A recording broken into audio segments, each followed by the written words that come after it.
Hi, and welcome back. I am so excited to chat with you guys today. And I have a lot of great things to teach you all about feeding and hopefully how to make 2024 your best year yet in terms of your child's feeding. We want our kids excited about food, exploring food, eating really nice, healthy meals, and not stressing about it anymore, right? So, this definitely could be your year. If you are into it, if this is your goal, definitely make sure you're subscribed because I have content planned for every single day of 2024 on Instagram, on YouTube. Don't miss a thing. Make sure you go and subscribe right now so that you can stay up to date and not miss any of my tips or tricks. So let's get started. So today we're talking about figuring out the missing puzzle piece. And there's actually, I find, two missing puzzle pieces when it comes to feeding and things that often are left out in many courses and programs that I see online for parents. So I just wanted to address possibly some of the holes in that I'm seeing. Now, we talked last week about your child's unique profile when it comes to picky eating and how important it is to know exactly where your child falls, which of those six areas are really have like a lot of red flags. There's like a really high severity, and which of them are really low and you don't really have to worry too much about, right? Now, the two pieces of that I find are often missing are sensory and oral motor. Now, a lot of online parent picky eater courses that I've seen, a lot of them actually tend to be dietitian led, which I'm not sure how that came about, honestly. Because they're not like the first people I would think of when it comes to remediation of picky eating. I could definitely see a lot of value in, and we do work with dietitians about, especially kids with low weight that are having trouble gaining and getting in those essential vitamins and nutrients into a limited diet, helping to make them more nutrient dense. And I have learned a ton from dietitians about this, as well as the courses I've taken in nutrition as well. Now, I'm not a registered dietitian. Of course, I would absolutely preface it with that, but there is a lot of wonderful courses out there that do teach lots of fantastic information about how to add in nutrients, make things more nutrient dense, adding calories, and that's for our purposes. That's usually what the dietitians we work with will help with. We also have a dietitian that specifically works with gut issues. Now, not every dietitian does, but some will work with, doing tests and finding out what issues are going on in the gut. Is there an overgrowth, an undergrowth? Talking about detoxing and, getting more specific testing done that's considered functional medicine that would give you that valuable information, right? So, um, but in terms of just a typical dietitian talking about picky eating, I do find that a lot of times they're missing the sensory component and the oral motor component. So let's for a minute talk about the sensory component. Now, sensory systems, there is actually 8 sensory systems that work to kind of like in unison as anyone is eating, not just children, as we're eating to make everything sort of go smoothly, right? So there's obviously the 5 senses that right? So there's like hearing, smell, taste, touch, um, visual, and visual. So, you have to visually, when you see a food, right? It is the presentation of it. Is it what you're expecting? Does the color look off, right? You're looking at food, and your mind is constantly assessing. Like, so when I take food out of the refrigerator, I'm looking, is it fresh? or is there mold on it? Is it discolored, right? We're assessing it for our brains are essentially assessing food for safety when we're visually looking at it. That also happens when you smell it, right? So if something smells off to you, right, your body, your brain says like, whoop, pump the brakes. Not time to eat this. Probably going to make you sick, right? So our sensory system is really in place to sort of keep us safe, right? Even thinking about touch. Now, touch for most foods is, it's not like a safety issue, but sometimes tactilely, kids don't like how something feels. And there are three systems specifically that sort of are, uh, well, actually, I would say maybe four systems that are related to that sensory integration or sensory processing. And tactile is definitely one of them. That tactile. I would also say visual, because a lot of kids actually don't like how certain food looks. And some kids, they actually won't look at food when they eat it. So that's why sometimes kids get distracted. Well, they eat better with a distraction because they're actually not looking at the food when they eat it. So here's an example. I can give you two actually.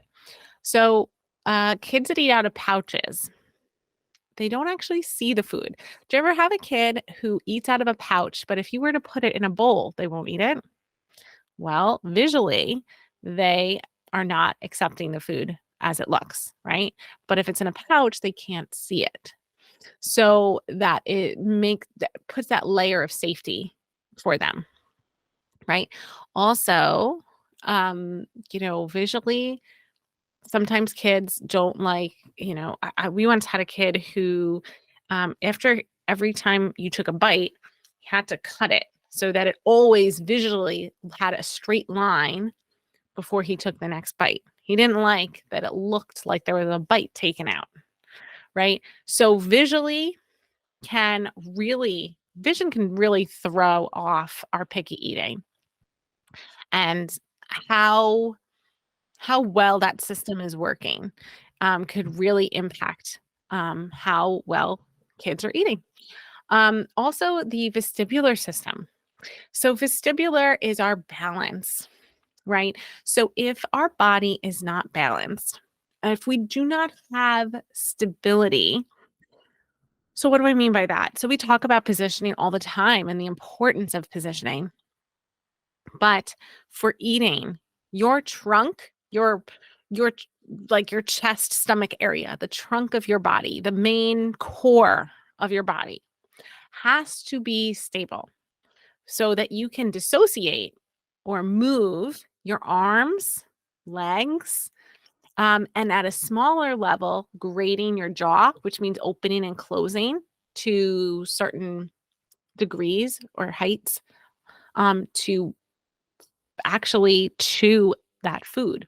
So it's more of like it could be on a gross level with like your gross motor skills, like moving your arms and legs, but it also happens at a finer motor level with your jaw, your tongue as well, right? So we need our trunk stability to properly chew.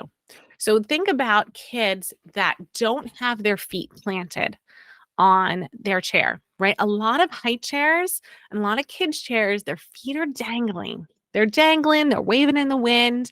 They have nothing to plant their feet on. And when that happens, they have to rely on their trunk stability.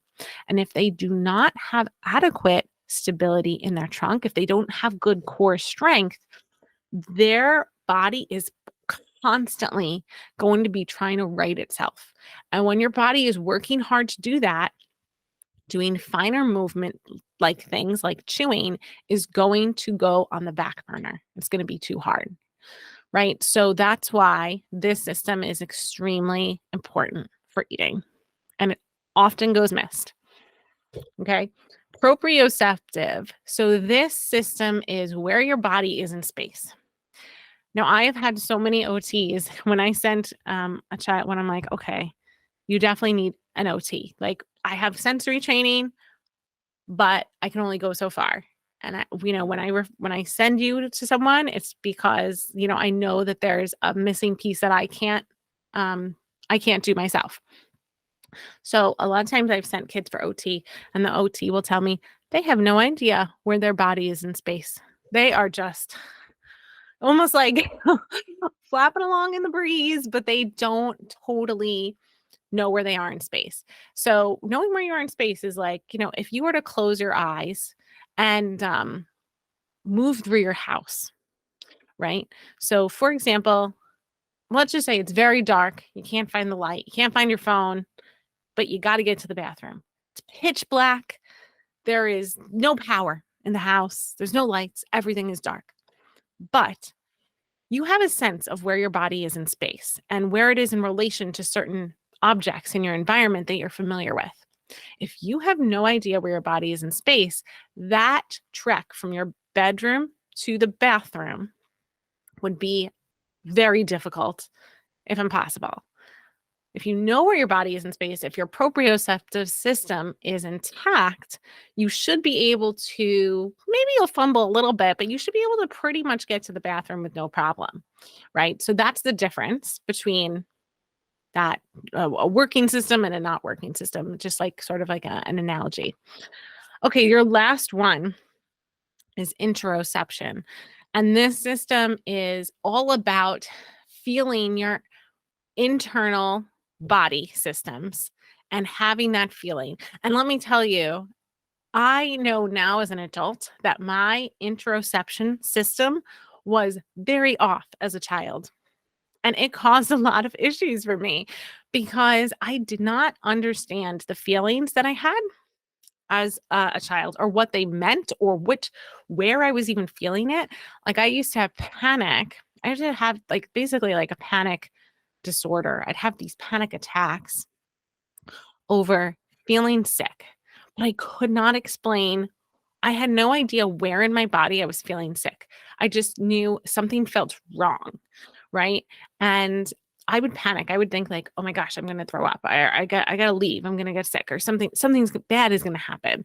And I'd have this anxiety over it. And um you really need to, if you don't have that intact, if you really don't know where pain is coming from, or even like determining like the level of pain, that can be very disconcerting for kids, and it can really throw off their eating, as you might imagine, if they're not feeling right. But okay, is it that you're not feeling right down lower, like in your colon? Is it up higher in your stomach? A lot of our kids can't explain that at all. So their interoception system might be off. Right. So, okay. So we have our basic five, and then we have, these other extraneous few that get forgotten. But knowing what systems your child is fine in, and where maybe there is an area of weakness that can be worked on. And these are all things that can be worked on, right? Just because they're having trouble with this one piece. Everyone has some kind of sensory stuff, right? You can't avoid sensory. But if it is totally derailing and hindering your ability to do something, that's when we would sort of intervene, right? Everyone has little things sensory wise. Like, do I love it when I get food on my hands? No. I just use a towel to wipe it off. But if I had a fear, if I couldn't handle touching something, because of that, it would just overwhelm my whole system, my whole body. That would prevent me from eating food successfully. Okay, well, then that's maybe a time to do something about that, right? So, so that is the sensory that often gets missed. So that puzzle piece is really, really important. And if you don't have any sensory training, and again, I had no sensory training from undergraduate to graduate degree. It is all um, extra training that I had to undergo to learn that. And had I not had that, I would say, oh, everything looks good to me, right? I wouldn't know any different. So sometimes people just don't know what they don't know. But there is a other training that I would say is important to take. If you are a feeding therapist and you're listening, please make sure you have some sensory training because it is imperative to remediation of picky eating. Because if you miss that piece, you're missing a huge piece of this puzzle. Okay, so I'm just going to, before we jump into the oral motor piece, which is really my area of specialty, I would say, I do want to let you know that we have a brand new updated freebie for you to download. It is Navigating the Plate, the ultimate guide to understanding and remediation of picky eating. It is an ebook. It's about, is it 27 pages? What are we up to now? 24 pages. It's 24 pages. And it is it has some pre-work. It has 5 essential tools to tackle picky eating. It has 4 easy ways to make food fun. It has what else? 3 mistakes parents make and what to do instead. 2 ways to start shifting your mindset today or your child's mindset today, right? And the number one thing parents of picky eaters need to know. And you will get a coupon code for unlocking mealtimes where you can get that picky eater profile quiz, that custom exclusive quiz that only we have, that I talked about in last week's episode. You can get that. That is available in Unlocking Mealtimes Parent Workshop, and you will get that coupon code after you sign up for the free download. So if you are struggling with your picky eater, this free resource is going to be wonderful. And in addition, if you wanted to further figure out some of these missing puzzle pieces, going deeper and doing that Unlocking Mealtimes Parent Workshop will help because that quiz is in there. And the value of even just that quiz alone is incredible. But the workshop itself is such a minimal, fee at $30 for the 1.5-hour workshop. And you get that incredible custom, exclusive quiz that we created just for our parents. So if you are struggling and you're like, I think that these pieces might be missing from our therapy protocol, definitely check these out. These might be a total game changer, and you could start the year off on a really strong footing for your child's game plan for picky eating.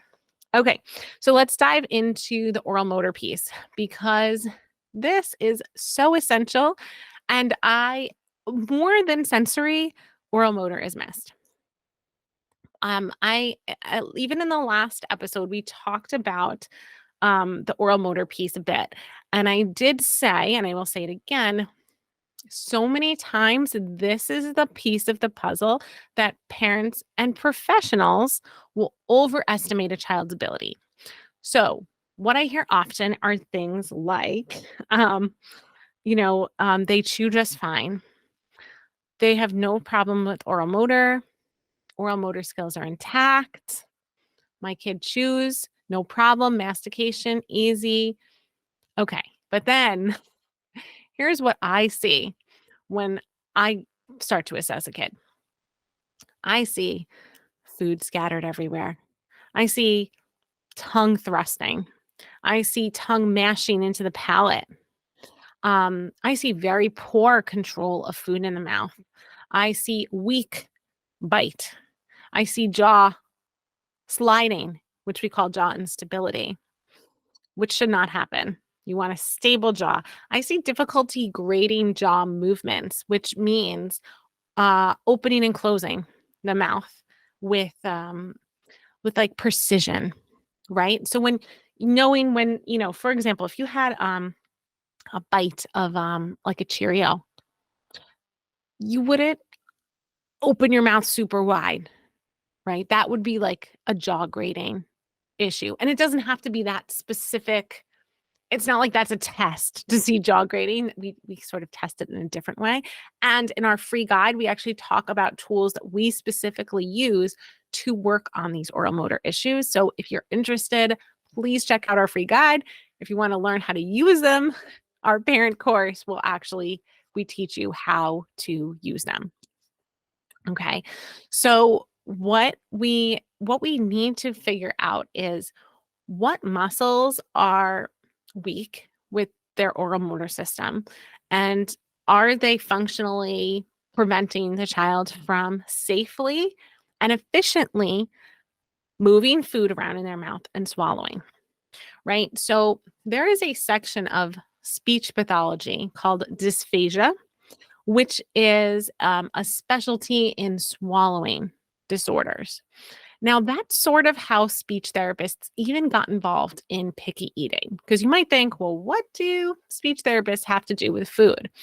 That's sort of how it all started through this dysphagia, right? So we were sort of experts in the swallow function because swallowing actually starts with chewing in the mouth, right? So there's like different phases of the swallow.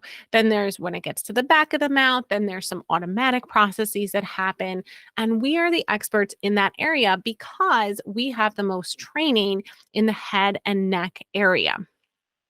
So that's sort of how this took shape of why speech pathologists do picky eating stuff, right? So there's a little background there. But a lot of our picky eaters don't have dysphagia. They can swallow. Their swallowing is a reflex that happens, and that reflex, more often than not, is intact. Not in every picky eater case. In severe medically complex children, they might also have dysphagia, but there is the oral phase of eating. What I'm talking about with that swallowing, that happens in the back. The oral phase of eating is the chewing part that happens in the mouth, in the main part of the mouth, what you would think of when you think of chewing. Food on your teeth, food on your tongue, moving that food around your mouth. Okay. That is where we see a lot of oral dysphagia, which means that the oral phase of the swallowing is impaired to some degree because there is either a weakness of muscles. It could be the jaw, could be the tongue, could be the lips, could be all of them. You need all of those muscles to eat successfully and eat safely, right? A lot of our picky eaters actually are not fully even breaking down foods, or they can't, right? So if kids are spitting food out, basically with one or two chews and spitting it out, they don't have the skills or endurance to continue to break down that food. And or they don't have the tongue skills to move that food safely around the mouth. And I see this all the time because I see kids that there's food everywhere. There's not supposed to be food all over the mouth. There's not supposed to be food pocketed in the sides. There's not supposed to be food stuck to the roof. There's not supposed to be food scattered all over the tongue, right? So when I see that, I see poor oral motor control. I see oral motor weakness, right? So if you're not addressing those, you might get to a certain point with mindset strategies and changing the presentation and those things that a lot of like those more general courses are going to teach you, right? But if your child is still having this puzzle piece missing, you're only going to get so far because at some point the skill they'll either do one of two things. They'll either compensate for their weakness in some way. So it might at least appear that they're eating better. They might not actually be. Like if I were to look at them, I'd be like, well, they're not. There's quite a few things wrong here, but okay, maybe they're getting the food down. Okay, so it could go that way. Or they could hit that wall because when the food becomes more fibrous, when it becomes a little bit harder, they have a piece that's a little bit too big, they might drop that food again because they don't have the oral motor skills to break it down properly. So when we do our assessment and when we do our parent course and we teach parents like, hey, this is what's going on, it's so important that we address all of these different things, and we don't address them all at the same time. Sometimes it's just not appropriate to start with oral motor. And sometimes that's the first place you would start, right? It really depends on the child's age, if they have any cognitive things going on, right? Are they on the autism spectrum? There's a lot of things at play, and feeding is very complicated. So doing just general cookie cutter strategies may not work for your child if you are missing these pieces, and these pieces are a big part of their puzzle, right? So not every kid, and I'll tell you, I've seen adults who I watch them eat and I'm like, oh my God, how are you even eat? Like there's food everywhere. I can tell that they are not eating right. They get the food down though. They're not picky, right? So it doesn't mean that if you have poor oral motor skill, that you will be a picky eater, because you yourself, oh, I find a lot of parents, if I were to watch them eat, I say, oh, you see, like you're doing the same thing that he's doing, right?